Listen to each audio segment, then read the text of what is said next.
முத்தத்தாலே பெண்ணே சேலை நெய்வேன் கண்ணே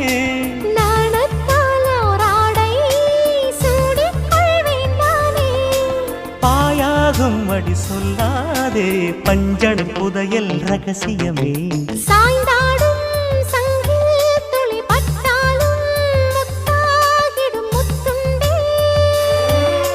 செம்பூவே பூவே உன் மேகம் நான் வந்தால் ஒரு வழியுண்டோ மன்னவன் விரல்கள் பல்லவன் ஒளியோ படை கொண்டு நடக்கும் மன்மத சிலையோ இமைகளும் உதடுகள் ஆகுமோ வெட்கத்தின் விடுமுறை ஆயுடின் வரைதானோ செம்பூவே